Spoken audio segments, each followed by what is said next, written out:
First line நேயர்களுக்கு வணக்கம். இன்றைக்கி நாடு முழுவதும் பரபரப்பாக பேசப்படக்கூடிய விஷயம் என்ன அப்படின்னு பார்த்தீங்கன்னா, இந்து மக்கள் மத்தியில் மிகப்பெரிய ஒரு அதிர்ச்சி அலையை ஏற்படுத்தி இருக்கிறது. நாடு முழுவதும் சொல்லலாம், ஒரு ஸ்டேட்டில் மட்டும் கிடையாது, ஒரு பகுதியில் மட்டும் கிடையாது. காரணம் என்ன அப்படின்னு பார்த்தீங்கன்னா, திருப்பதி லட்டில் மாட்டு கொழுப்பு, பன்னி கொழுப்பு, அதுக்கப்புறம் வந்து பார்த்திங்க அப்படின்னா டால்டா, அதுக்கப்புறம் வந்து மீன் எண்ணெய், இப்படி பலதரப்பட்ட பொருட்கள் கலப்படம் பண்ணி லட்டுகள் தயாரிக்கப்பட்டதாக வந்து அதிர்ச்சி தகவல்னால பக்தர்கள் எல்லாம் அதிர்ச்சி ஆகியிருக்காங்க. அது காரணம் என்னென்னா, இப்போ நான்வெஜ் சாப்பிட்றவங்களை பொறுத்தளவுக்கு திருப்பதிக்கு விரதம் இருக்கிறாங்கன்னா அந்த புரட்டாசி விரதம் இருப்பாங்க. இல்லைன்னா கோவிலுக்கு போவதற்கு ஒரு 10 நாள் 20 நாள் ஒரு மாதம் விரதம் இருந்து போகிறவர்கள் உண்டு. அவர்கள் வந்து இந்த அசைவம் சாப்பிடுபவர்கள். நீங்கள் லாஜிக்காக பார்த்தீங்கனாலே அசைவம் சாப்பிடுபவர்கள் போன மாதம் சாப்பிட்ருப்பான், இன்னிலேருந்து இது விரதம் இருந்தால் கூட அவர்களுடைய உடலும் இரத்தமும் அந்த அசைவத்துடைய ஜீன்கள் எல்லாமே அதில் கலந்துருக்கும் அப்படின்றதுல எந்த மாற்று கருத்தும் கிடையாது. அவர்கள் சாப்பிடுபவர்கள் அவர்கள் வேண்டும் இறைவனுக்காக அந்த ஒரு மாதமோ ஒரு வாரமோ ஏதோ ஒரு நாட்கள் வந்து அவர்கள் விரதம் இருப்பார்கள், அது வேறு. ஆனால் முழுக்க தன்னுடைய வாழ்நாளில் ஒரு நாள் கூட அசைவத்தை தொற்றுறாதவர்கள், அதை பார்த்தாலே அலர்ஜியாக பார்க்கக்கூடியவர்கள் ஒரு பெரிய அளவில் இருக்காங்க மக்கள். ஏன்னா எல்லாரும் அசைவ விரும்பிகள்னு சொல்ல முடியாது, எல்லாரும் வந்து மாட்டுக்கறி சாப்பிட்றவங்கன்னு சொல்ல முடியாது, எல்லாரும் பன்னிக்கறி சாப்பிட்றாங்கன்னு சொல்ல முடியாது. அதாவது ஒவ்வொரு பிடித்தவர்கள் ஒவ்வொரு கூட்டம் இருக்காங்க, அவங்க சாப்பிட்டுக்குவாங்க. அதாவது இப்போ பொதுவான இதில் வந்து ஜாதி மத இன மொழி வேறுபாடெல்லாம் கிடையாது. பிடித்தவர்கள் அதை சாப்பிடுவான். ஆனால் சைவம் அப்படின்ற வந்தவங்களுக்கு இது ஒரு பேர் அதிர்ச்சியாக இருக்குது. காரணம் என்ன, விரதம் இருந்து தன் வாழ்நாளில் ஒரு நாள் கூட அசைவத்தை தொட்டிராதவர்கள், அதை கறிக்கடை ஒரு பக்கம் இருந்தால் கூட அந்த பிளாட்ஃபார்த்தில் கூட நடந்து போகாதவர்களாக இருக்காங்க. அதை பார்த்தாலே அலர்ஜியாக இருக்கக்கூடியவங்களாம் இருக்காங்க. மீன் வாடையை பார்த்தாலே வாமிட் எடுத்துகிறவங்களும் இருக்காங்க. அதே நேரத்தில் மீன் இல்லாமல் ஒரு நாளும் சாப்பிட்டதில்லை என்று சொல்லக்கூடியவர்களும் இருக்காங்க. இப்படி பல்வேறு தரப்பட்ட மக்கள் தான் உலகம் பூரா இருக்காங்க அப்படின்னு வச்சுங்களேன். இப்போ இது எப்படி கலப்படம் பண்ணால் என்ன, இப்போ லட்டில் போய் எப்படி இந்த கொழுப்பெல்லாம் வந்து சேர்க்க முடியும்? இதை யாரும் பார்க்கலையா, யாரும் கேட்கலையா, என்ன நடந்தது, எப்படி இவ்வளோ தைரியமாக ஒரு விஷயத்தை செய்திருக்கிறார்கள் அப்படின்றதெல்லாம் உங்களுக்கு கேள்வியாக இருக்கலாம். அதற்கான முழு விளக்கத்தையும் எந்த பத்திரிகையிலையும் நீங்கள் பார்க்காத பல்வேறு டேட்டாஸோடு தான் நான் இப்போ வந்திருக்கேன். அதை தான் நான் அவங்கள்ட்ட சொல்ல போகிறேன், இது என்ன நடக்குது அப்படின்னு. அதாவது பார்த்தீங்க அப்படின்னா, நாள் ஒன்றுக்கு 3 லட்சம் லட்டுகள் வந்து விநியோகிக்கப்படுகிறது, விற்கப்படுகிறதுன்னு கூட வச்சுக்கலாம். திருப்பதி ஏழுமலையான் கோவிலில் தினந்தோறும் 3 லட்சம் லட்டுகள் வந்து, எவ்வளோ பெரிய லட்டுன்னு உங்களுக்கு தெரியும். ஒருத்தருக்கு 2 லட்டு தருவாங்க, இப்போ ஏதோ ஒரு இதெல்லாம் கொடுத்துருக்காங்க. ஸோ 3 லட்சம் லட்டுகள் ஒரு நாளைக்கு தயாரிக்கப்படுது அப்படின்னு அவங்க சொல்கிற டேட்டா. ஸோ இதில் வந்து இன்னொரு விஷயம் என்ன அப்படின்னு பார்த்தீங்க அப்படின்னா, ஒரு மாதத்திற்கு லட்டு சேல்ஸ் மட்டும் 500 கோடி, ஒரு மாதத்திற்கு லட்டு சேல்ஸ் மட்டும் 500 கோடி ரூபாய் அளவிற்கு கோவிலில் விற்கப்படுகிறது, டேர்ன் ஓவர் ஆகிறது. சரிங்களா? இப்போ இதில் வந்து அப்படி என்ன அப்படின்னு பார்த்தீங்கன்னா, கடந்த ஆட்சி காலத்தில் ஜூன் மாதத்தில், அதாவது தேர்தலுக்கு முன்பு ஒய்எஸ்ஆர் காங்கிரஸ் ஆட்சியில் இருக்குது, ஜெகன்மோகன் ரெட்டி தான் முதலமைச்சராக இருக்கார். அந்த காலகட்டத்தில் என்ன ஆகுதுன்னு பார்த்தீங்கன்னா, பிப்ரவரி மார்ச் ஏப்ரல் அந்த காலகட்டத்தில் லட்டு வந்து டேஸ்ட்டே இல்லை.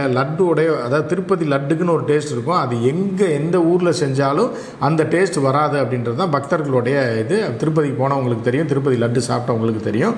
அங்கே செய்கிற லட்டு அதோட டேஸ்ட்டே தனியாக. அதை வந்து எந்த கடையில், எவ்வளோ பெரிய ஹோட்டலில், எவ்வளோ ஃபெமிலியரான ஸ்வீட் கடையில் செஞ்சாலும் அது வந்து அந்த டேஸ்ட் வரவே வராதியா அப்படின்றது தான் பக்தர்களுடைய இது. ஸோ இப்போ இந்த டேஸ்ட்டில் வந்து நிறைய மாற்றங்கள் ஏற்படுது கடந்த பிப்ரவரி மார்ச் மாதங்களில். அப்போ ஜெகன்மோகன் ரெட்டி ஆட்சியில் இருக்கார். அவருடைய கட்சிக்காரவங்க தான் அந்த கோவிலே ஆக்கிரமித்திருக்கிறார்கள். ட்ரஸ்ட்டில், போர்டில் எல்லாமே அவங்க தான் இருக்காங்க. சரியா? எந்த கட்சி ஆட்சியில் இருக்கா அவர்கள் சார்ந்தவர்களும் அவர்களுக்கு வேண்டியவர்கள் தான் அந்த ட்ரஸ்ட்டில் இருப்பாங்க. அப்படி இருக்காங்க.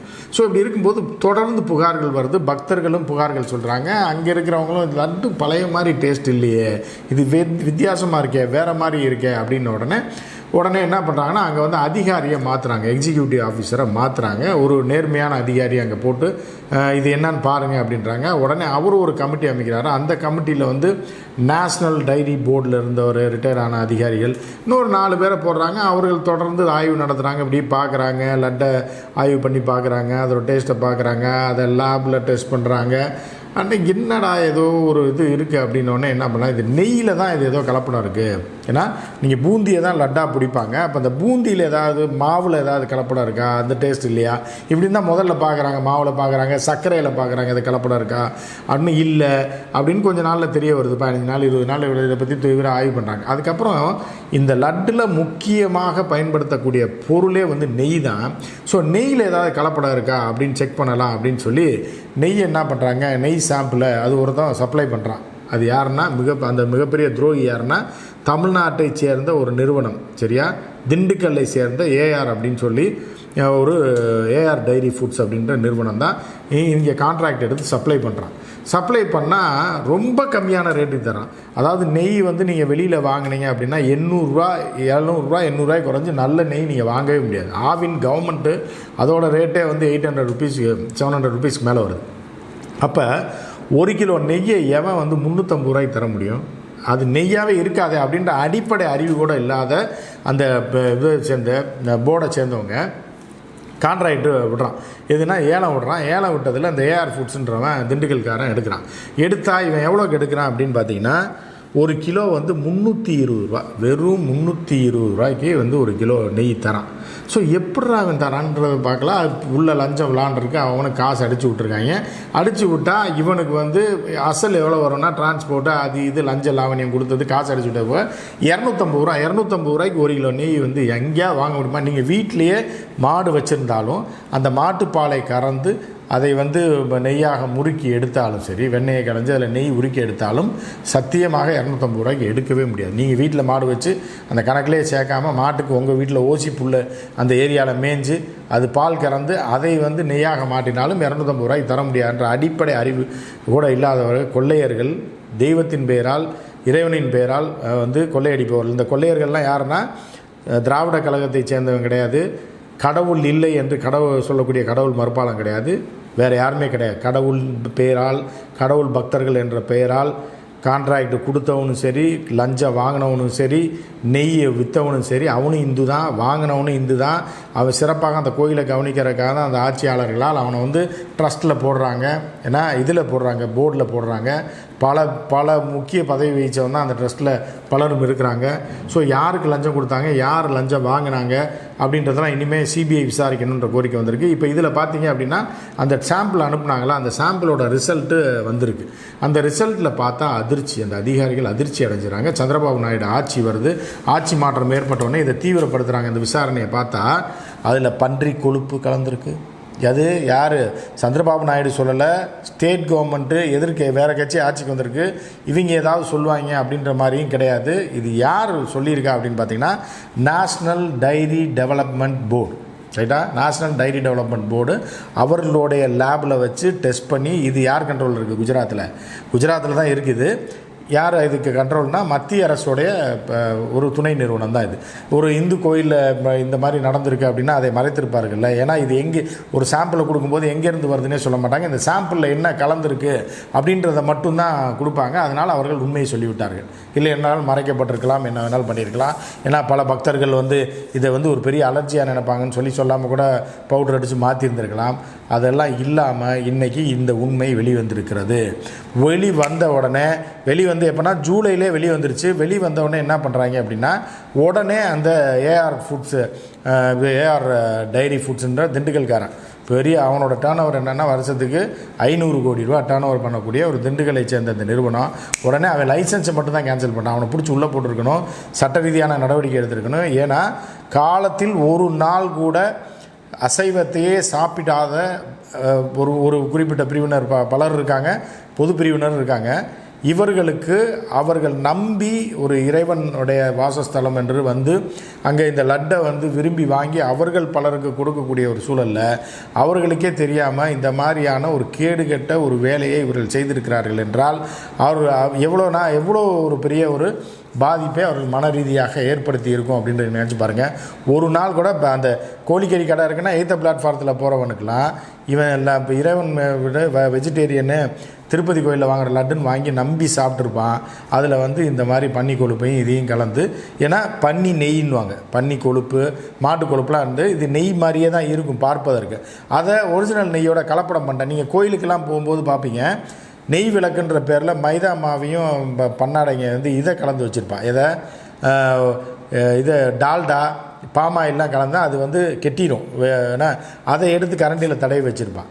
அப்போ இது இறைவனைவே ஏமாத்துகிற செயல். நீ நெய் விளக்கு போடுவேன்னு சொல்லி போயிருப்பீங்க. நெய்யினா என்னன்னே தெரியாமல் நீங்கள் போய் விளக்க பொறுத்துனீங்கன்னா இது இறைவனுக்கு நீங்கள் செய்யக்கூடிய துரோகம்.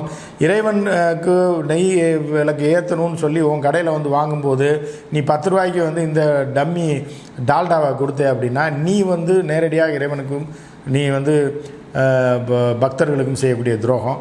இது பல முட்டாள் ஜனங்கள் வந்து இன்னும் நெய் விளக்குன்னு நம்பி வாங்கி கொண்டு போய் ஏற்றிட்டு இருக்கான். நான் அது பூராமே டால்டாவும் இதுவும். ஸோ இதே வந்து நமக்கு இப்போ அது பாதிப்பு கிடையாது. நீ இறைவனை வேண்டி கொண்டு போய் நெய் விளக்கு ஏற்றுறேன்னு வேண்டுற கொண்டு போய் இந்த இப்போ போலி டுபாக்கூரை பொருத்தி வச்சேன்னா உனக்கு எப்படி இறைவன் நல்லது செய்வான்? ஒரு நெய்யை கூட உன்னால் கண்டுபிடிக்க முடியாத நீ வாழ்ந்தான்னா செத்தா என்னன்னு சாபத்தை விடுவானா இல்லையா? இதுதான் உனக்கு நடக்க போயிடுறது. இதை நம்பி வாங்கியவர்கள் லட்டு வாங்கி தின்னுட்டு என்னன்னே தெரியாமல் ஏமாந்த அப்பாவிகள் இருக்காங்களே, இது ஒரு பக்கம். எனவே மிகப்பெரிய ஊழல் நடந்திருக்கு. 2 லட்சம் கிலோவோ ஏதோ வந்து அவங்ககிட்ட பர்ச்சேஸ் பண்ணுறாங்க. அதில் வாங்கின ஸ்டாக் வந்து 3 மாதமாக இருந்திருக்கு. அந்த ஸ்டாக்கோடு திருப்பி கொடுத்துட்டு ஜூலை மாதமே இதற்கான இது. தற்போது இந்த தகவல் வெளியே வந்தோடனே ஆந்திர முதல்வர் சந்திரபாபு நாயுடுவை நேரடியாக அடித்து நொறுக்கியிருக்காரு. இது போன்ற ஒரு துரோக செயல் இந்த உலகத்தில் நடந்ததே இல்லை. இந்து பக்தர்களுக்கு இந்த பழைய ஒய்எஸ்ஆர் காங்கிரஸ் செய்த மிகப்பெரிய துரோகமாக அவர் இதை பதிவிட்டிருக்காரு. எனவே ஆந்திரா மட்டும் இல்லாமல் இந்தியா முழுவதுமே ஒரு பரபரப்பை ஏற்படுத்தி இருக்கிறது. இந்த நெய்யில் மாட்டு கொழுப்பையும் பன்னி கொழுப்பையும் மீன் எண்ணெயையும் சில வெஜிடபிள் ஆயில் அது போக டால்டா அது போக என்னென்னத்தை கலப்படம் பண்ணியிருக்கான் பாருங்கள். அது திக்னஸாக வரணும், நெய் மாதிரி இருக்கணும், பார்க்குறதுக்கு அந்த ஸ்மெல்லு லைட்டாக இருக்கணுன்றனால மிகப்பெரிய கலப்படத்தை செய்திருக்கிற அந்த திண்டுக்கல் நிறுவனத்து மீது நடவடிக்கை எடுக்கணும்னு சொல்லி பக்தர்கள் கோரிக்கை வைத்திருக்கிறாங்க. இந்த நிறுவனம் தான் சப்ளை பண்ணியிருக்கான். ஆனால் 6 மாதமாக அவன் சப்ளையை நிறுத்திட்டாங்கன்னா கூட இந்த விஷயத்தை மீண்டும் வந்து விசாரித்து சிபிஐ விசாரணைக்கு கொடுக்க வேண்டும் அப்படின்னு சொல்லி கோரிக்கை வலுத்திருக்கு. என்ன நடக்குதுன்னு பார்க்கலாம். ஏன்னா லட்டு தின்னவன் தான், நடந்தது தான் அப்படின்ற மாதிரி மிகப்பெரிய ஒரு துரோகத்தை தேவசம் போர்டு செய்திருக்கிறது. இது மன்னிக்கவே முடியாத ஒரு குற்றம் அப்படின்னு நாம் பதிவிடுறோம். மற்றும் ஒரு நிகழ்ச்சியில் சந்திப்போம். நன்றி, வணக்கம்.